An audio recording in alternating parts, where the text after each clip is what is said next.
Trump അധികാരത്തിൽ വന്നു കഴിഞ്ഞപ്പോൾ മോദി അവിടെ വന്നിരുന്നു രണ്ടാമത്. അതായത് ലോകത്ത് ആർക്കും കൊടുത്തില്ല.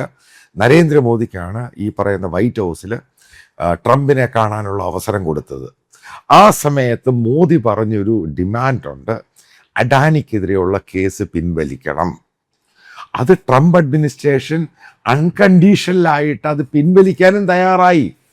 പിന്നീട് ഈ പറയുന്ന ഇഷ്യൂസൊക്കെ മാറി ട്രംപും മോദിയും അടിയായി. അവസാനം വളരെ സ്ട്രിക്റ്റ് ആയിട്ടുള്ള ഡിസിഷൻ തന്നെയാണ് അമേരിക്ക എടുത്തത്.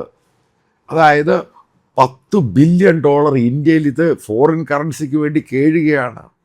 ഇന്ത്യ ഗവൺമെൻറ് ഗോൾഡ് എക്സ്പോർട്ടും അതും ഇതും എല്ലാം നിർത്താൻ പോകുന്നു. അഡീഷണൽ സെസ് വരുന്നു.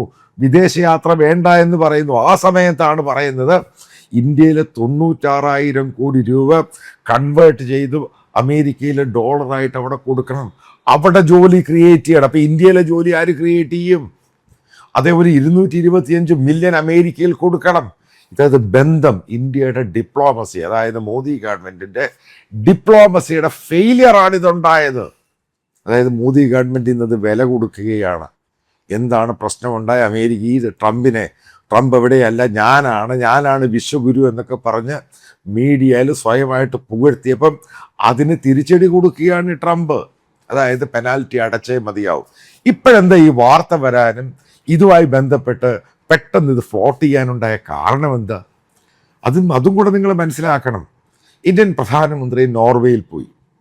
അപ്പം നോർവേ പോയ സമയത്ത് അതിനു മുമ്പ് തന്നെ നോർവീജിയൻ ഗവൺമെൻറ്റുമായിട്ടും ഇന്ത്യ ഗവൺമെൻറ്റും അഡാനിയുമായിട്ട്, അതായത് ഇന്ത്യ ഗവൺമെൻറ് കൊളാറ്റലായിട്ട് നിന്ന് അഡാനിക്ക് ഏകദേശം എത്രയോ ബില്യൺ യൂറോ കടം കൊടുക്കാമെന്ന് പറഞ്ഞു ഇന്ത്യയിൽ എക്സ്പാൻഷൻ നടത്താൻ വേണ്ടി. മനസ്സിലാക്കുക, നോർവീജിയൻ ഗവൺമെൻറ് ഭയങ്കര ഓയിൽ റിച്ച് കൺട്രിയാണ്. ഇഷ്ടം പോലെ അവർക്ക് റിസർവ് ഉണ്ട്, പണം. അത് കൊടുക്കാൻ വേണ്ടി അവർ പറഞ്ഞൊരു കണ്ടീഷനുണ്ട്.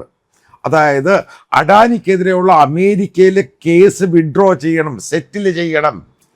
അങ്ങനെ ഉണ്ടെങ്കിൽ മാത്രമേ നോർവേക്ക് ഇത് കൊടുക്കാൻ സാധിക്കുകയുള്ളൂ.